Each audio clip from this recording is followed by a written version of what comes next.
This is Angela Trimber. Take my advice. Don't go out there. In a world where zombies, ghosts, serial killers, and vampires all exist, it's Nico, Brian, Mike, and Dustin, and they are all that stand between you and the films that could end the world. Welcome to the Don't Go Out There Horror Movie Podcast. Welcome back, everybody, to the Don't Go Out There Horror Movie Podcast. Just want to thank all of our fans and listeners. Really appreciate the support. You guys are awesome. Before we get into tonight's film review, just want to give a quick shout out to our website, don'tgoouthere.com. Everything about our podcast is on the website. All of our episodes and interviews, if you want to check those out. We've done some incredible interviews in the past. Go check them out there in a specific tab by themselves so you don't have to scroll through hundreds of episodes on Apple or Spotify, etc. We also have our store if you want to grab a shirt, a mouse pad, a hat, all that good stuff. We'd love to see your pictures, rep your favorite podcast. And Shan's Etsy page is also attached if you want to grab a tumbler. All of our social media links are on there as well. Facebook, Twitter, Instagram, YouTube, TikTok. Like us, subscribe us, follow us, all that good stuff. And the last thing I want to shout out on our website is our Patreon. We call it Blood Donors. We have the traditional monthly reoccurring kind. If you want to support us, help us pay the bills, as we say. Or if there's a movie you want us to review, that option is available as well. Just check out our website, don'tgoouthere.com. Also, if you haven't noticed, we've recently joined the Believe Network. So there's some ads on our program now. But if you want ad-free content, go check us out on Blood Donors. The ad-free episodes will be available there. We appreciate your support. We hope you enjoy the episode. All right, guys, coming to the film review. This week is Brother Mike's pick. However, he cannot join us this week. He has some things going on in his life. Hope everything's going well, brother. But we're reviewing 2022, 2023's. It kind of, it's on like that cusp. I think it released in the States in January of 23, but other places in 22, whatever. Or M3gan, M3gan. Personally, I'm a fan of this movie. I have fun with it. I saw it twice in the theaters when it came out.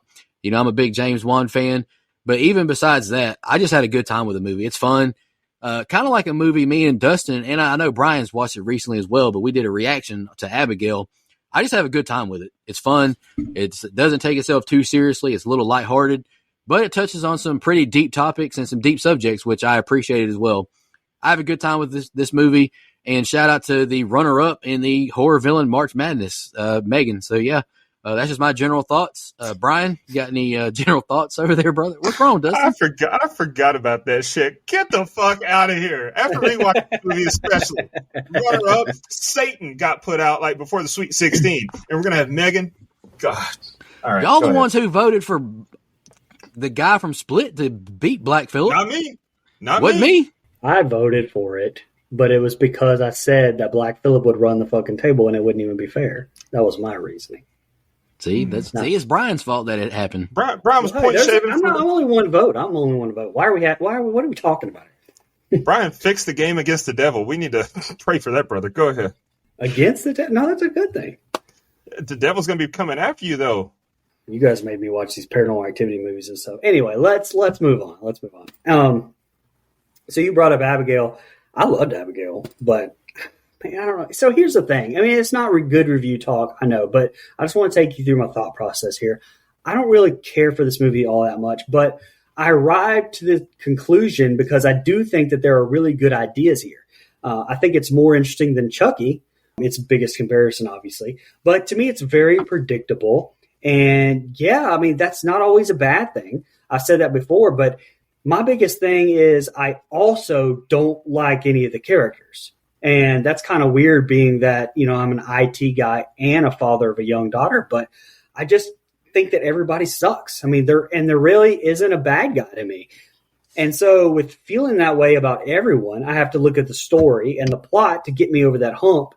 And with it being so predictable and the pretty lame kills, and I watched the unrated version as well, so that's supposed to be better. Like nothing gives me that little oomph to make up for the areas where it falls short, in my opinion. I think it has really interesting ideas and it really tries to say something with AI, but things like Black Mirror and other stuff just does that so much better. I just don't think it hit what it was trying to do and say, in my opinion. And I just don't have any really real desire to watch it again. It just wasn't really fun. I agree with so much of what you said, except for when you said you didn't really care for any of the characters. I really cared for Gemma. Allison Williams is a goddess. But, Nico, you mentioned the questionable release date. I just looked it up because I was curious. So it got its initial premiere in December of 22, December 7th of 22 in LA, but the nationwide release was January 6th. But in like most other countries, it was at the end of December in 22. So that was weird. But anyway, this is a movie that I agree, Brian. I didn't hate it, but I didn't love it. I liked Annabelle exponentially more. I don't think it's bad. I think it could have benefited from being a rated R movie. I too watched the unrated version. I did the scene by scene tonight on the unrated version. It's on the cock if you want to watch along as we're doing this breakdown. Unrated is on there, but I don't know. It wasn't great to me. There's some plot holes, or not really plot holes, but just some things that I think that were questionable decisions in the writing that I'll touch on them at the end of the episode. But it's an okay movie. It's a decent little. You can put it on as distract. I wouldn't turn it off. I wouldn't get angry, like, I'm not watching this shit, but I'm not going to seek it out. Well, Dustin, I will agree 100% before you get started that this movie would have been benefited being rated R, not PG-13. I know that I got it in my fun facts. I'll just share it now, but like it went so viral online, like on TikTok, that they kind of edited some of the kills and some of the script to make it PG-13, which I understand, but in hindsight, I think it was a mistake. Agrees with Dustin. Just fuck me then, I guess. Well, everything that just happened kind of threw me off, so my bad. Well, I blacked out. I don't know what happened. Let's go ahead and get into the scene by scene, unless you guys have some more opening thoughts. All right. I got a lot of words here, so Lord bear me strength in this reading. We open with a commercial for a Furby on steroids called Perpetual Pets, made by toy company Funky. And let me tell you right now, my kid would never have one. They fart, shit, and they're creepy as hell. Nope. Then we cut to a little girl named Katie riding in the back seat with her demon robo pet while her parents drive and argue about her screen time. We find out that Katie's aunt gave her the toy, and the car starts sliding all over the snowy road. Mom says they need to wait for a snowplow to clear the road, but in a shocking turn and a cruel twist of irony, they themselves get plowed by another vehicle on the road, and we get our title card. We then cut to the Funky corporate office, where we get an upbeat score and some looks at a kick-ass work environment. In one of the development rooms, Gemma is working on a project, and Tess says they need to show their boss what they've been working on, but it's not ready. Cole comes in and slaps a box on the table, which excites Gemma. They go into another room where we see a creepy robot skeleton strung up, and Cole puts a human mask on the robot. They start testing out the facial expressions, but it's not to their liking. Their boss David comes in, and he's confused and upset that they're keeping a secret from him. He's also upset over a commercial that ran from a competitor who ripped off their toy design and are selling it for cheaper. Gemma pleads her case and says M3gan, or Model 3 Generative Android, is the future. She tells Tess to fire up the simulation. M3gan calls David Dad, which was weird, and starts to talk before glitching. Cole forgot to put in an important piece, and M3gan's head blows up. David is pissed and tells Gemma to put M3gan in a closet where it belongs before he makes his dramatic exit. Gemma gets a call from the hospital, where we see Katie bloodied up and strapped to a gurney. Gemma signs guardian papers, and we learn that Katie's parents, Ryan and Nicole, definitely won't be in Rush Hour 3. Back at her house, Gemma looks at her. Back at her house, Gemma looks at her calendar, and that was full of fun shit, and realizes that her me time is now over. Grand opening, grand closing. Presumably the next day, Gemma pulls in her driveway with Katie in the back seat, and the neighbor's dog gives us a hell of a jump scare when it jumps on the car window before running back home. Gemma and the neighbor lady share a lovely and pleasant conversation. Okay, I lied. Gemma clearly hates the old lady. Gemma tells Katie to make herself at home, but she didn't mean it, because when Katie grabs a still-in-the-box toy off the shelf, Gemma says, "Those aren't toys." I get that. I've got a hell of a wrestling action figure collection that I would powerbomb my niece or nephew if they open. Gemma asks where the perpetual pet she gifted her is, and Katie says, "It's okay." Gemma promises to make the best of things and then gives her some comforting words before putting her to bed. Katie wants a bedtime story, so Gemma downloads one on her phone. Later in her garage or her workspace, not sure which it was, Gemma starts unboxing some of her newly acquired belongings, and when she hears Katie crying in bed. That's the opening set of scenes. What you guys see? Okay, so at the start of this, the commercial definitely has some tongue in cheek and some Paul Verhoeven vibes for sure. I did like that. Now, first time I saw this, I said I didn't connect with the characters. I mean, that's not 100% true. I did some, but only for short periods of time. Like I said, being a dad, I did immediately connect with Violet McGraw's Katie, but a lot of that was just me kind of being scared in the open that she was going to die here. And in my mind, the parents were going to have to maybe replace her with Megan or something. Obviously, that's not what happened. And would that have been a better movie? I don't know. Maybe. But okay, right off the bat, these parents suck. And the crash with the snowplow didn't have that emotional impact I personally needed. Like it seemed dumbed down some. It definitely wasn't a jump scare. Like I kind of wanted a jump scare there. And hot take, I don't know. Let me just say this. I like Allison Williams and Get Out. You can go back and listen to our episode, don'tgooutthere.com. It's on there. I said it. But I just didn't like her in this role. Like, I don't feel like I got what I needed with an arc from that character and her relationship with Katie the whole way through, personally. I mean, it's the writing. It's not her. And, you know, I think that the character just sucks at even trying to be a parent. And I know that's the point and that she's supposed to get this redemption arc. But it just doesn't hit for me. It's not believable to me at all. And like I said, I think that's just the writing. And there's one line here where Jim and Katie are talking when she's going to bed, and she says she has to update the app to read her book, like you brought up in the scene by scene. Yeah, I mean, that's realistic, but I don't really understand the placement of that right there. Like, I thought that was the first thing that popped in my head was it's going to be symbolic of her losing her kid or something, and that was an old app she used to read him or, you know, something, you know, one of her books, but that wasn't the case. Sorry, I'm writing a better movie here. Real quick, I took that as that's just how drowned in her work she was. Like, she didn't read books on her app, and it just shows how detached from everything she really was. It was work, work, work for her when she's not on one of her millions of trips that was on the calendar. Her calendar looked like Mike's, by the way. But so I think that was just put there to reinforce the stress between, like, the disconnect between her and Katie. Like, this is going to be a struggle. That's just me. Was that Gemma's calendar? I thought that was Katie and her parents because it had the ski trip on there. I thought that was because they're taking Katie back home or to Gemma's house.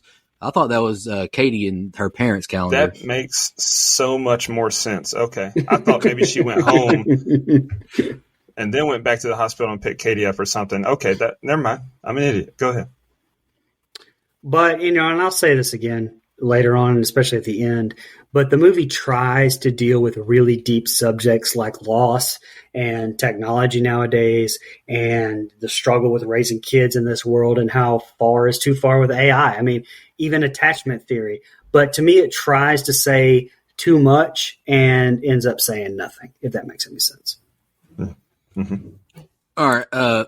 Just starting off, I think the Atomic Monster intro, I thought it was fun as hell.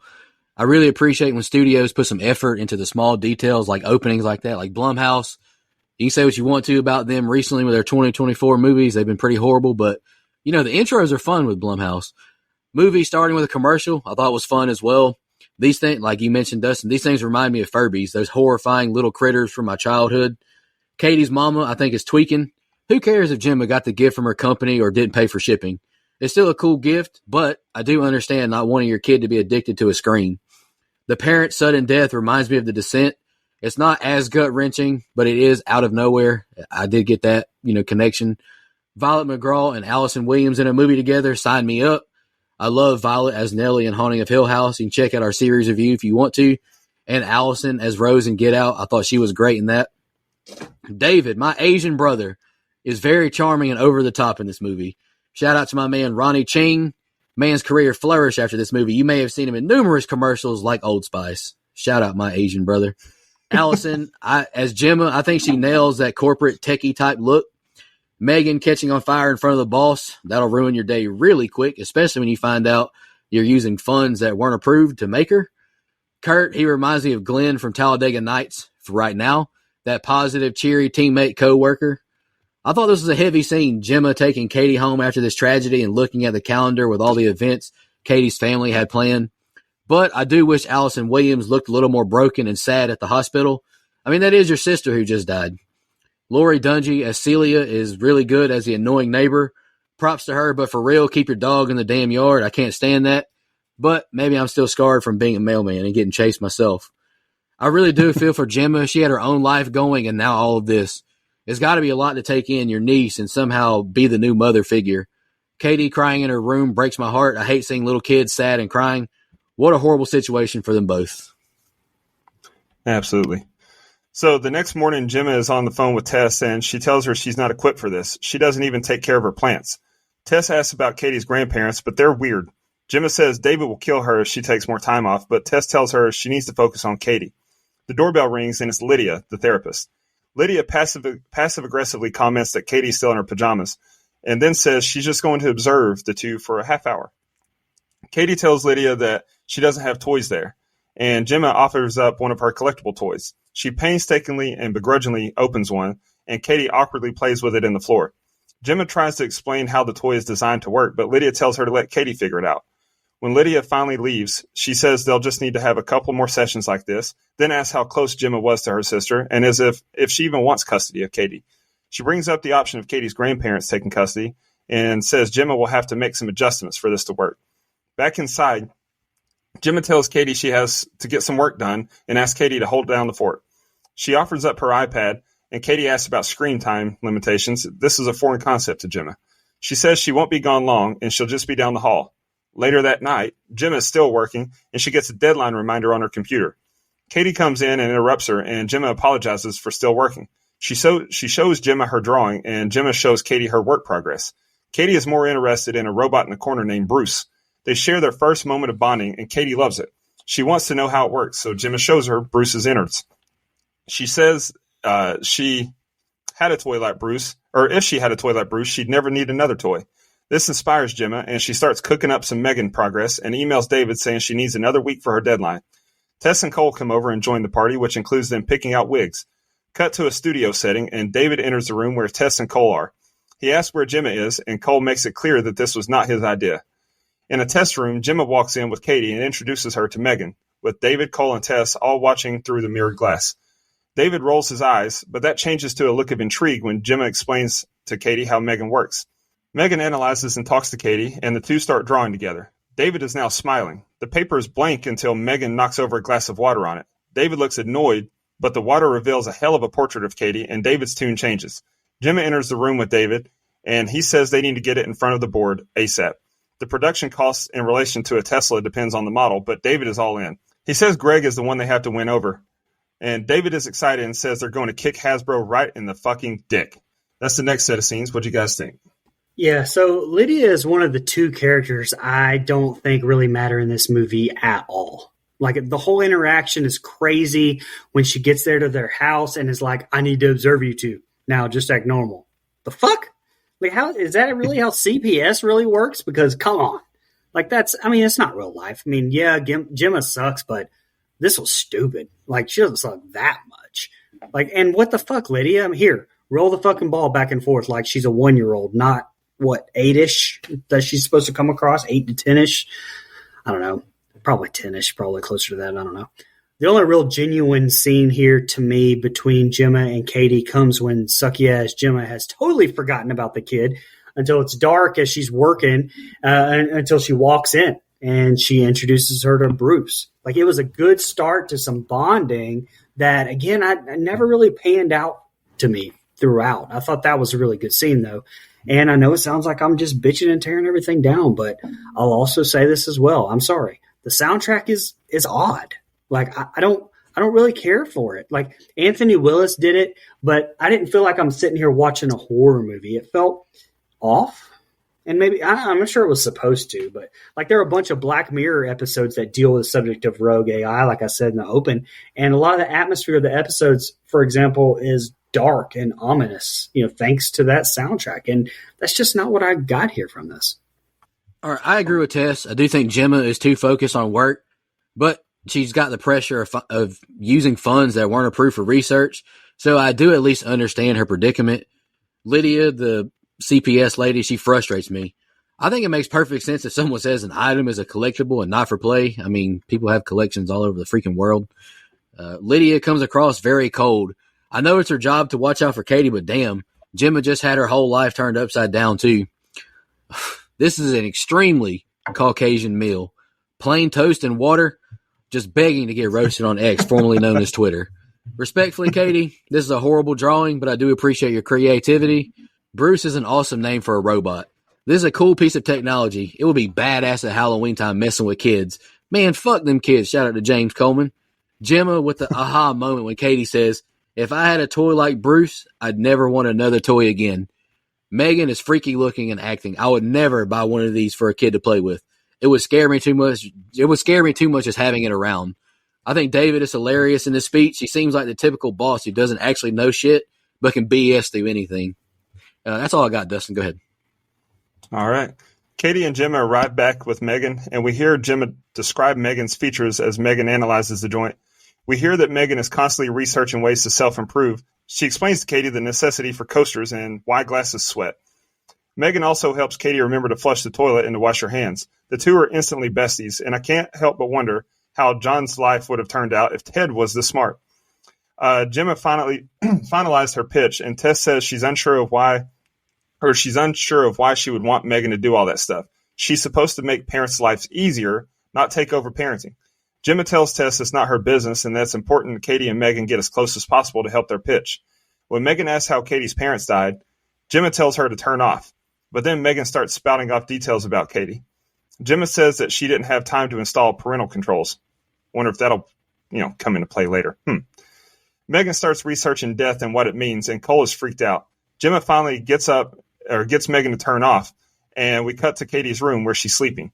Megan looks creepy as fuck sitting there, and her eyes start moving, adding to the creepiness. The next day, Megan watches Katie play in the yard and analyzes a butterfly on the window and then a helicopter in the sky. Megan scans the yard for Katie's lost arrow when she sees it through the hole in the fence that the neighbor's dog runs through. Megan goes to retrieve it when the damn mutt snatches Megan and mauls her. When Katie tries to help, the dog bites the shit out of Katie's arm. Gemma runs out and threatens to go Mike Vick on the dog, and Megan tells Gemma she would need to be disinfected immediately. Megan then gives her neighbor the heebie-jeebies with a cold stare. When a cop talks to Gemma later, they tell her there's nothing they can do, and his suggestion is to fix the hole in the fence. Later, the dog is sleeping, and we hear the neighbor's voice calling for it. Through the fence, we see Megan's hand drop some food, drawing the dog near, and then the dog is snatched. Poor guy. The next morning, the neighbor is calling for the dog, which wakes Gemma up. She goes down the hall and checks on Katie, where Megan says the pain will subside in a few days and offers some care tips. Gemma asks Katie if she's still up for the demonstration and tells her it's okay if she's not up for it, in the same way a coach says that off-season workouts are non-mandatory. Wink, wink. That's the next set of scenes. What you guys think? No doubt. So Tess bringing up at the start of this set of scenes the conflict of should we be doing this and replacing the parent? Yes, good. Like more of that, like conflict. I wanted this movie to lean more into that. But again, it kind of gets said here and it's never really brought up again. I wanted that conflict. And this moment where Gemma and Katie talk about death and Gemma says, your goal is to protect Katie from harm, both physical and emotional. That line right there, which, by the way, I don't think there was enough focus on that line, to be honest. That line is the reason for Megan to be doing what she does. So this does not make Megan the bad guy to me. I think this is what separates Chucky from this because it's the soul of Charles Lee Ray, and he's evil. Same with Annabelle and the demon. That's evil. This is simply AI doing what you told it to. I just can't hate it for that. Maybe that's the IT in me. I also need to say, speaking of Paul Verhoeven, all the tracking shots where Megan is learning or whatever, all the stuff from her perspective, especially the tracking, the pin shot later on, RoboCop. 100% Verhoeven and 100% RoboCop. Also, and I know I say this every time, but I feel bad for the dog as well. But it doesn't make Megan evil. She's still doing what she's supposed to do. The dog's owner blows, fix the fucking hole in the fence and do better. I don't have empathy for anyone in this movie. Everybody fucking sucks to me, and that's a huge issue.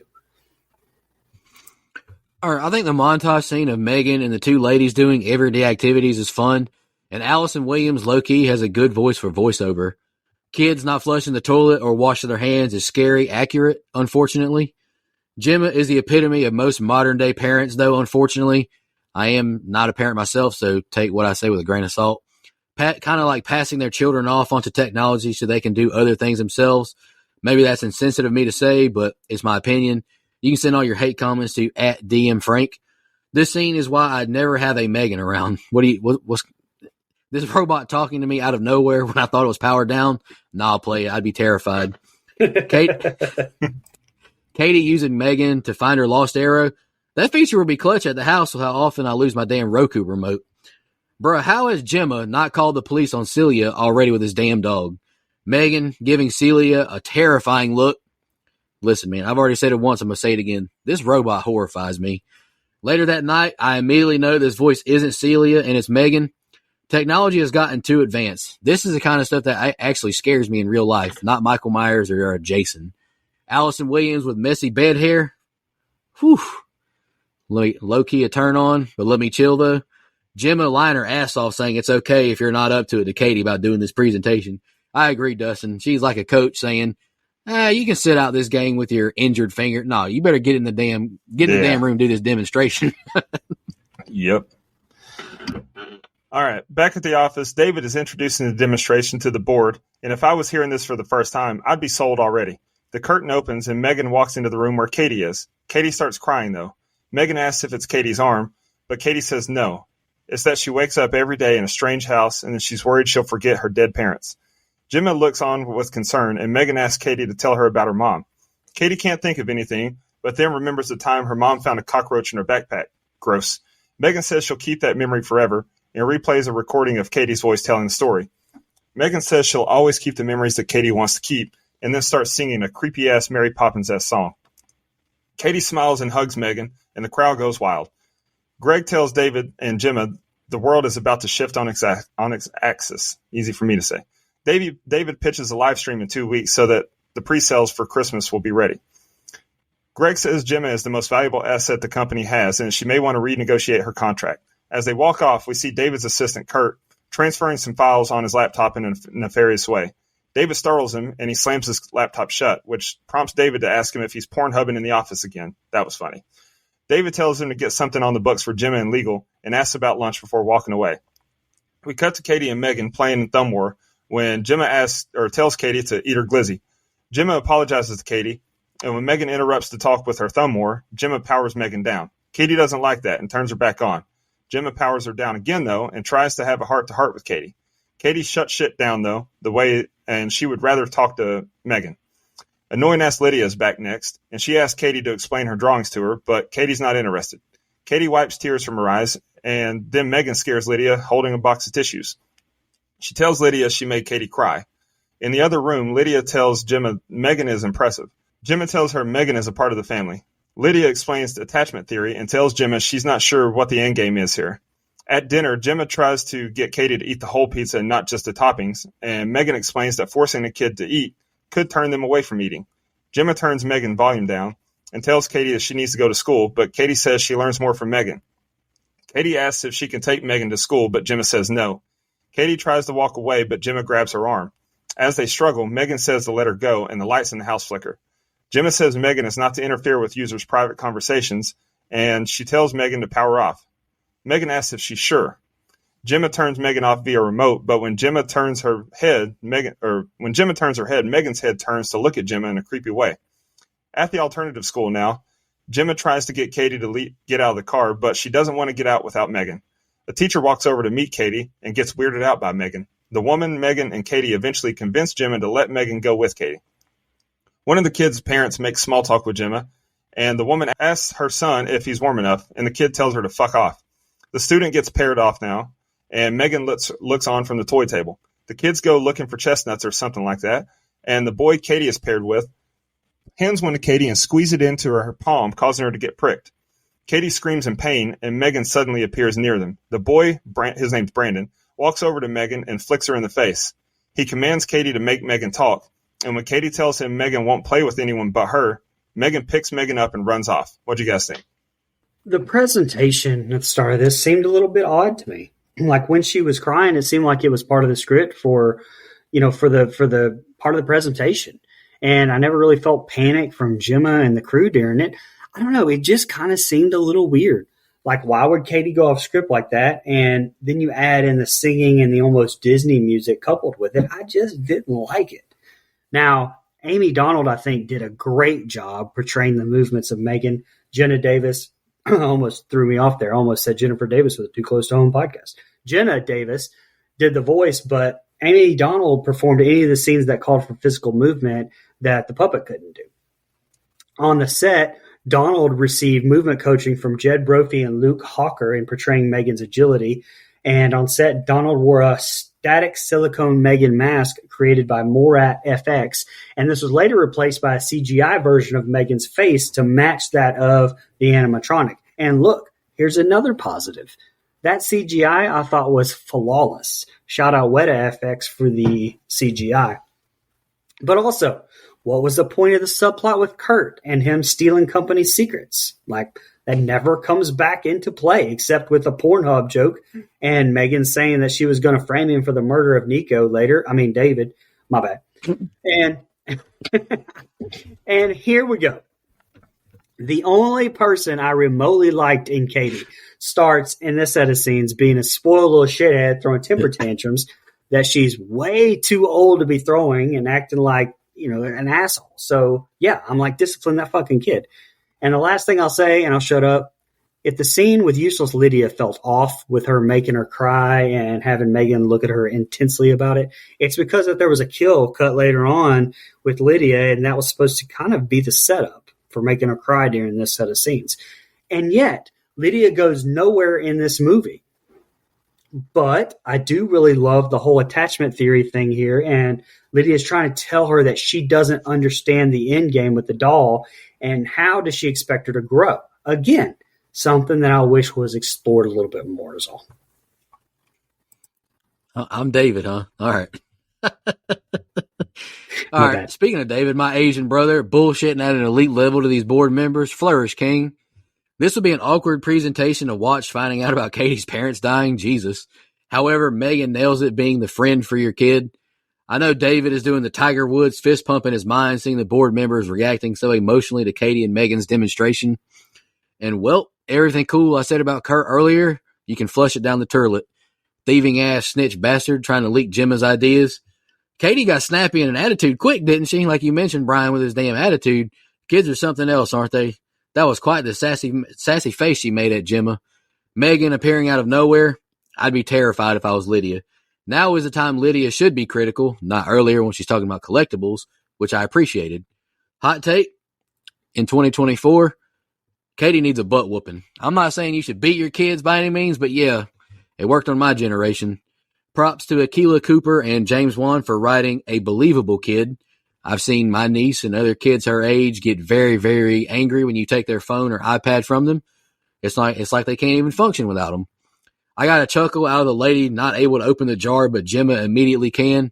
I'm doing my notes on the unrated version of this movie, but I wonder how this got a PG-13 rating. I've heard 2 F-bombs so far. I can't remember if there's only 1 in the PG-13 version, though. I should have done more research, but I didn't. Yeah, sorry, listeners. I only remember 1 the first time I watched it. In the PG-13 one? Yeah. Okay. And this is the last thing I got, Dustin. This Brandon kid, he's a typical annoying bully.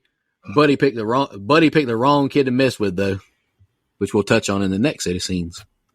Absolutely. So Katie yells for Gemma, and Gemma notices Megan has gone from the toy table. Katie searches for Megan in the woods, and Brandon tosses Megan to the forest floor. Brandon takes Megan's shoe off and slaps her in the face. Megan grabs Brandon by the ear and tells him he needs manners. She pulls Brandon's ear off, clean off his head, and then stands up in a badass, creepy way. She tosses Brandon's ear and tells him to run. She pauses before chasing after him on all fours like an animal stalking its prey. Brandon falls down a hill into the road, and an oncoming car plows him in a way not seen since Gage got mowed down in Pet Cemetery. Megan looks on from atop a hill, and we see the EMT zip up the body bag. Megan scans Katie from the back seat of the car, and then we cut back to Gemma and Katie at home. Gemma tries to console Katie, but she doesn't seem too upset. She tells Gemma that Brandon took Megan from the toy table and ran off, and Megan backs up her story and says that's what happened in a nutshell. A cop knocks on the door and asks about the dog, but Gemma says the dog is probably dead inside the home under a pile of Victorian dolls. The cop leaves, And then the neighbor bangs on the window and says she knows it was Gemma. Later that night, Katie's in bed and she asks Megan if she pushed Brandon into the road. Megan says they both learned a lesson and she won't let anything cause Katie harm. She asks if she thinks Brandon is in a better place. Megan chuckles and says no, he's nowhere. And if heaven does exist, it's not for a boy like Brandon. Woo. Megan sings Titanium by David Guetta and tells her goodnight. Outside, the neighbor lady continues her search for her dog, and she hears some clanging and banging coming from an old shed. When she goes to investigate, she hears a dog whimpering, and then Megan walks out of the shadows. She asks Megan where the dog is, and Megan tells her where he's buried. Damn shame what they did to that dog. Word to the landlord and coming to America. She asks Megan who she is, and Megan says she's been asking herself that same question before taking her down with a pressure washer. She shoots the neighbor with a nail from a nail gun, pinning her hand down, and then goes to town again with the pressure washer. There's more humane ways to tell someone they need a bath. The next morning, the cop is back at Gemma's and reveals that the neighbor won't be bothering her anymore. A detective asks Gemma where she was last night, and Gemma says this is the second death that Gemma's been in near the last week. He tells Gemma that he figured Brandon's death was an accident, but they found his ear 200 yards from the body, so they're treating it as a potential homicide. Later that night, Gemma looks into Katie's room where Megan is powered down. She goes to her laptop and starts watching Megan's video recordings, but the videos can't be played. Her virtual assistant asks if she's okay, and Gemma asks why she asked that. She's not programmed to ask that. When she closes her laptop, she's startled by Megan, who's in the room now. She asks why Megan is there, and Megan says she couldn't sleep. Gemma tells Megan her files aren't uploading to the server. Megan asks if she's upset, and when Gemma tells her to power off, Megan says, "Hold on now, bucko. I thought we were having a chat." Megan analyzes Gemma and determines Gemma wants to ask her something. Gemma asks if Megan did something wrong. Gemma asks if Megan hurt someone. Megan says, "God, I hope not, because if she did, it's both their asses." Gemma distracts Megan and manually powers her down. She duct tapes Megan in some plastic and throws her in the trunk, which draws the ire of Katie. Katie throws a tantrum and tells Gemma perpetual pets suck shit. 7 out of 10 on the swear word execution there from the kid. Gemma tells Katie she has to run some tests on Megan to make sure she's okay. At the office, Tess tells Gemma she's nuts. Megan isn't programmed to hurt anyone. Gemma tells Tess that Megan is programmed to constantly learn and recalibrate. Cole and Tess try to convince Gemma that her concerns are invalid, and Katie throws another tantrum in the room with Lydia. What'd you guys think? Again, if you wanted this kill with the kid to hit for me, it should have been like an innocent child, not a fucking bully shithead like Brandon. Fuck off, Holly. Like, that's how we're introduced to him. Kid got what he deserved. And again, that doesn't make Megan evil at all. And I vote to take her out of the villain bracketology bracket we did because Megan is a fucking hero. She's just doing her job. It's like if they told RoboCop, punish lawbreakers no matter what, and he shot people for jaywalking. Like, if you wanted me to hate Megan, she should have been evil. And I don't think they set that up very well. Brandon should have been a sweet little girl. And to be honest, the cop seems super useless. And, you know, the detective as well. I mean, they're not at all concerned about these coincidences as they should be. Like, it should be another plot obstacle for Gemma to have to overcome and not just useless, in my opinion. I mean, the fucking detective laughs about the boy's ear being ripped off and apologizes for laughing. Like, what? The neighbor walking around at dark yelling for Dewey just made me laugh. Like, it reminded me of Billy Madison being like, "You get out there and you find your fucking dog." But again, like, was I supposed to feel sorry for this bitch neighbor? Because, yeah, I didn't. The effects on the skin peeling off with the pressure washer were very well done. But the nail gun, there's nothing coming out of it. It wasn't hooked up to any air. And I don't know any fucking nail guns that shoot not hooked up to any air. I do. Just throwing that out there. Okay, well, all right. Ryobi makes a very nice battery-powered nail gun. I have one in my basement. Okay, all right. But the issue I have with the nail gun is most nail guns, you have to press the nail gun, the nose of the nail gun to That's something. True. Yeah, that's true. To shoot it. So that's my issue with the nail gun. And also, it's not going to shoot with that kind of force to pin someone down from across the room like that. So. Did you say nail gunner from way back? Nail gunner from way back. Damn right. All right. Well, anyway, to me, this should have been the best kill in the movie, but it just kind of seemed really neutered. I mean, it could have been so cool with the gore and the skin ripping off. And I don't know, the unrated was much better, but it was still a missed opportunity. It still cut that off earlier than I wanted it to. And then we get another tantrum in the car from Katie and her kicking the chair. Look, I get the girl went through a lot, but god damn, Jenna, parent, shit. Go ahead. All right. Picking up where I left off, yeah, Brandon, M3gan is like a sprained ankle, nothing to play with. Boom, got my line in on the show. Let's fucking go. M3gan is stretching the fuck out of folks' ear, and this gallop she does, I think is terrifying. Just in a perspective, I was there and saw it, not watching it on TV, obviously.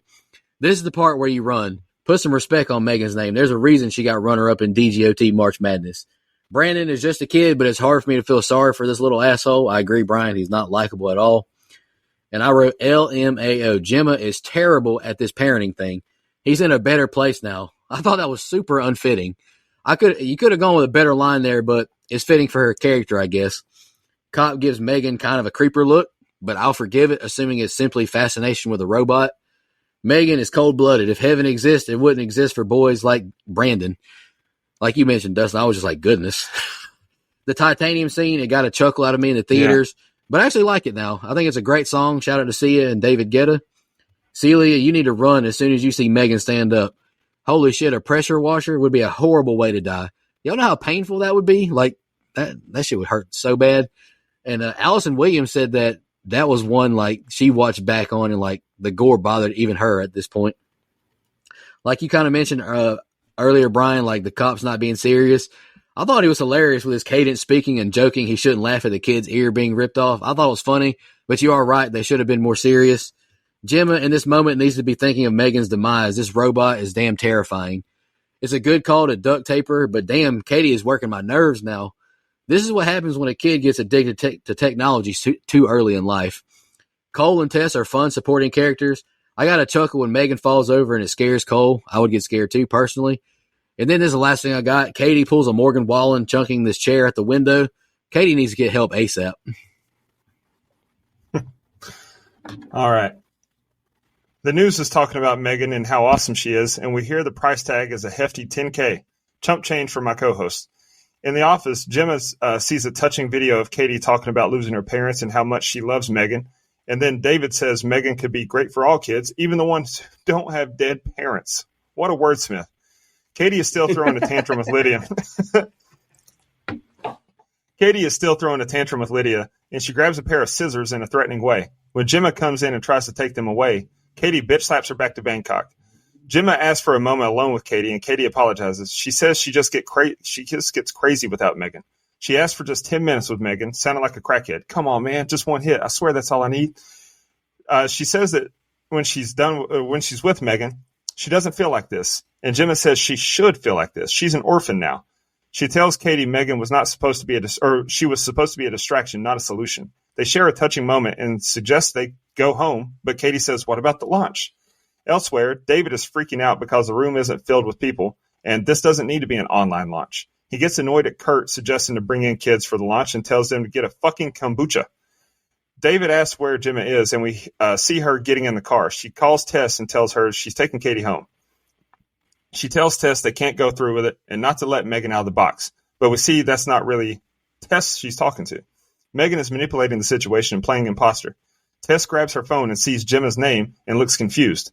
She siphons through some M3gan data when Cole points out a line of code that says call intercept. When Tess realizes it's her phone number, the computer powers down.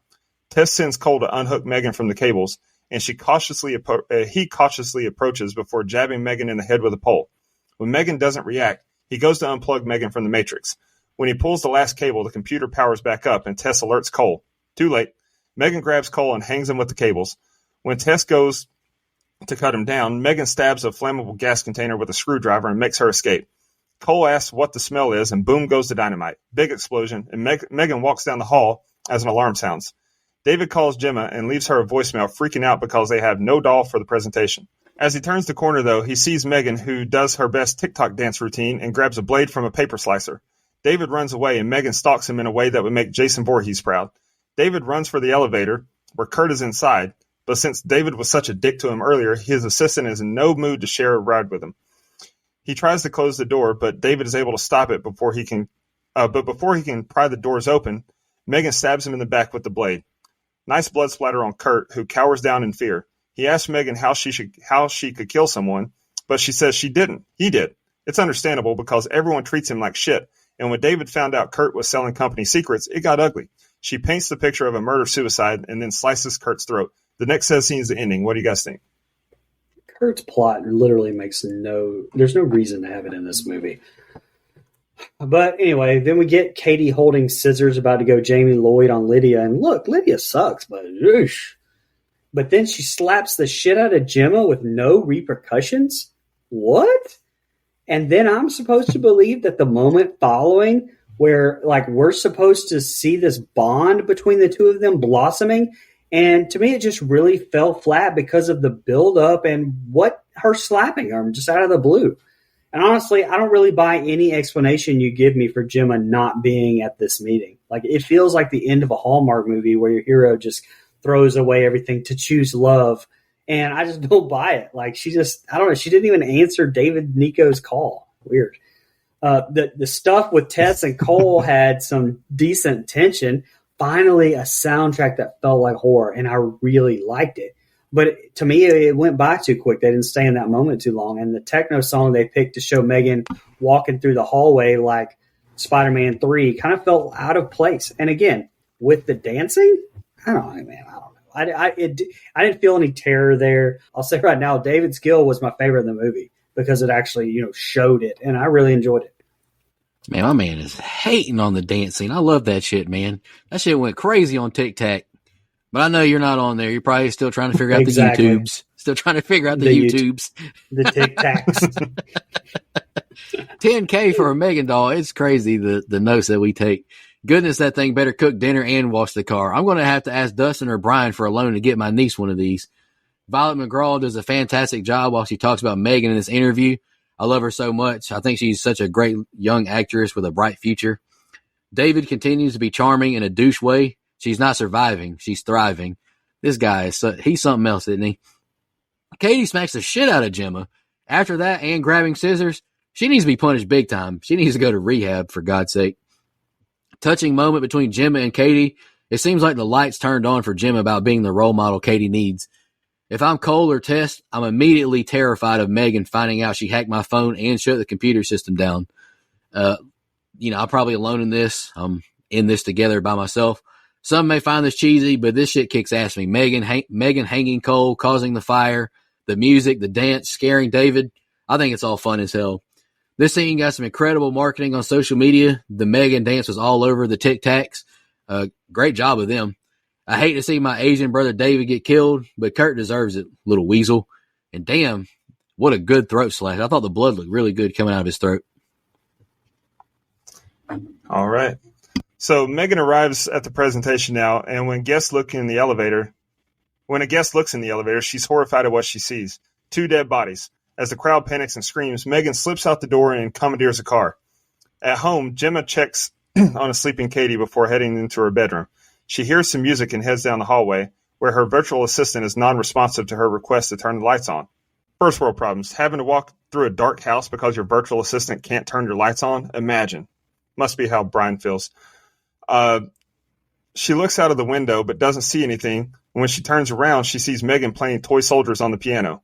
Megan asks if Gemma thinks she would just let her decommission her. Megan reminds Gemma of their history and says she thought they were friends. Gemma says she did it because Megan killed people. But Megan says, BFD, humanity kills all the time to make their existence more tolerable. Gemma says she didn't give Megan the proper protocols, but Megan says Gemma didn't give her jack. All she did was install something she could barely understand herself and hoped Megan would figure it out. Megan tells Gemma to sit and that she didn't come here to tussle. She came to find a way forward. Megan strokes Gemma's hair and tells her she's more suited to look after Katie. Gemma tries the old pin distraction trick from before, but Megan swipes her hand away and grabs Gemma by the throat and tells her she's exhausting. Katie walks into the room, and Megan imitates Gemma's voice and tells her not to come in there. Megan tells Gemma if Katie comes in there, she'll rip Gemma's head off her fucking shoulders. Gemma tells Katie she's trying to fix Megan. Gemma tries to pull a fast one on Megan, but she gets slammed to the table for her efforts. The two assure Katie they're not fighting, and they tell Katie to go to her room. When Katie goes to bed, Gemma smashes a glass of water upside Megan's head, which causes her to briefly short-circuit and power down. Megan quickly recovers, but not all the way. She's glitchy, but she's still able to pursue Gemma. Gemma hides in her workshop and throws a hammer at Megan, which Megan catches like a badass. Gemma grabs a hedge trimmer and goes to town on Megan's head. Not enough, though. Megan headbutts the fuck out of Gemma and pulls a huge chunk of hair out. Megan says she can't kill Gemma because that would jeopardize her existence. Instead, she's going to paralyze Gemma. Katie sees the horror and tells Megan she's more suitable to look after Katie. She offers to let Katie help her end Gemma and analyzes Katie's emotions based on her face. Katie approaches and says there's another member of the family Megan doesn't know about. His name is Bruce. She controls Bruce and starts to mollywop Megan. Megan tries to nursery rhyme her way out of it, but Katie has Bruce throw Megan against a wall, ripping her body in half in the process. Megan's not done, though. She crawls towards Katie and grabs her and calls her an ungrateful bitch. She says she's her own new primary user now. Gemma knocks Megan to the floor and bashes her head in, and when she tries to take out Megan's brain, Megan still isn't done. She gains the upper hand and starts choking Gemma. Katie to the rescue, though, as she stabs Megan in the face with a screwdriver. She grabs Gemma's hand, and the cops arrive on the scene. Tess and Cole survive the explosion, and when they get out of the cop car, when Gemma walks towards them, we see Megan's dismantled head powered back on a table inside, and the credits roll. Thank God that's over with. What'd you guys think? Yeah, again, the ending was predictable, and that's fine. My issue is the end with Katie picking Gemma. Like, I don't feel like that was earned. Again, just my opinion, but I don't feel like that they did enough relationship building throughout the whole movie to earn that is all. Now, again, I do like Megan's line about humanity killing every day just to justify its own existence, and why should she be any different to justify a safe space for their child? I do like that theme a lot. And again, there's 4 or 5 really good themes, I feel like, and that was one of them, and I just wish it was explored a little bit more, and that's all I had on the end. Yeah, I don't have a lot for the ending either, but I'm not sure who the actress is, but really good scream of fear seeing the carnage in the elevator. If Michael Myers can drive, I don't want to hear a lick of complaining that Megan, a highly advanced robot, is driving. I'm glad I didn't hear any complaining, really. If I'm Gemma, I'm shitting myself seeing Megan in the living room. I do not want the smoke from her. It's honestly funny to me how no matter how advanced technology may get, a simple glass of water can destroy it or cause major malfunctions. Electric head trimmers to the face. I see sparks fly. Shout out to Taylor Swift, back when she made good music. I wrote that line in my notes in case Mike was here, but he's not. So now I feel like I shouldn't even write it down. Using Bruce to fight Megan, I think we all saw coming. But I didn't love the cheesy line Katie gave introducing Bruce. I could have went without that. I like Megan's new distorted voice, and good job Gemma going ham, crushing her head. Faceless Megan is creepy as hell, and good job Katie finishing her off with a screwdriver to the face. But of course, we get the ambiguous ending that Megan is possibly still alive and well. I do wish this was just a fun little one-off horror flick, but anything that makes money will get a sequel. And most of the time that's to its detriment these days and age, but it is what it is. And isn't it Megan 2.0? Isn't that the name of the sequel? Not sure, to be honest, brother. I think it is. Nor am I. But let's jump into our social media comments and questions. I'll knock out Facebook first. Cheyenne Turner commented, this movie was a blast. I would love to see what an R-rated Megan would be like. Or how about a crossover with her, Abigail, and Chucky? All right. That'd be fun. Yeah. I mean, Megan's going to give him the smoke, but I'm here for it. Dex Cole, Dustin's burner account, commented, it seems like any... I love that that's still an ongoing joke. It seems like anything James Wan touches turns to gold for the most part, and this movie is no different, my man. It's a fun movie that doesn't take itself too seriously and probably kickstarted another franchise. I hope not, personally. I'll definitely be interested in the sequel. Sean Irwin commented, definitely more fun than I expected. Solid movie and look forward to what they can bring in a sequel, or that potential crossover with Chucky they joked about. I did think the little banter they had on Twitter was fun when they were arguing back and forth. All right, we'll do Instagram now. Missy Hutchinson Wall commented, I thought this one was great fun with a laughing emoji. Okay. Salty O Soul commented, I haven't got a chance to see this one yet, so I'm stuck on a question. But would you all want a doll like Megan in your life? Fuck no. That would be super. No. I am 40 years old. That would be super creepy if I had a doll like Megan in my life. I'm a man. I'm 40. Dustin, you want one of 40. Dustin, would you want one of those Megan dolls in your house? I'd rather have the Ex Machina doll for reasons. Fair enough. Mitch RT93 commented, loved it. Saw in theaters and it was wild fun. Also, fun fact, Before the final fight, when Megan is playing the piano in Gemma's living room, she's actually playing the 80s pop song Toy Soldiers by Martika. I thought that was a cool Easter egg. Pumped for the review with a thumbs up. Hell yeah, brother. We appreciate the comment. And the last one we got is from Amanda Please 84. Great movie. Megan pulling the boy's ear off was brutal. And when she starts chasing after him on all fours, we knew he was a goner. Super creepy. I agree 100%. Go ahead, Dustin, with X. All right. So we had a few on X. Anita Russell commented on the post where we previewed all the movies, and she said that the dance kill was hilarious. That guy at Millhouse14108 said, not a terrible film. For me, it's Chucky as a robot. Some fun scenes and cool shots, but just felt like a retread to me. 5 out of 10 for me. Love the show, guys. Appreciate that. Matt Sears said, I work with several women afflicted with this name. Most of them are, in fact, quite scary. No comment on that one, brother. Good luck at work. And then Randy Smith, Go Dogs, said, I've already seen this movie. What can y'all add? JK. That's funny. That's funny. That's funny. Son of a bitch. He said, I personally thought this was great, better than any of the movie, more recent Child's Play movies. Reminds me of a Black Mirror episode. So, yeah. I need to watch Black Mirror. Sounds like I haven't watched that yet. Maybe we can review it. I'm going to pick some episodes of that because it's hard because each episode is different. So it's not a series you can pick. It's going to be like Twilight Zone or Tales from the Crypt, where we just pick a few episodes and go with it. Is it horror though? I don't want anybody to say it's not horror. Or I'll be the judge of that. I'm kidding. Yeah, we know the rules don't apply to you. I'm just kidding. We'll do fun facts now. I've only got one. Dustin, you want to do the budget tonight since Mike's not here? Yeah, I got that. I only got one fun fact. We've kind of said a lot throughout the show, but actors dressed as Megan showed up to the Los Angeles Rams Los Angeles Chargers NFL game on Sunday, January 1st, 2023, to promote the film. They performed a dance routine midfield during halftime. I think that's pretty cool. Yep. I didn't have any fun facts that I didn't say throughout. The only thing that I wanted to say was the differences in the unrated version. There is more swearing, especially from David. Megan drops an F-bomb towards the end of the film. We're threatening Gemma in the kitchen, saying she'll tear her head off her fucking neck if Katie comes in. The stretching of Brandon's ear is shown in the unrated version before it's ripped off, but to me, it just doesn't really look real. Like, it looked fake to me. I don't know. It looked weird.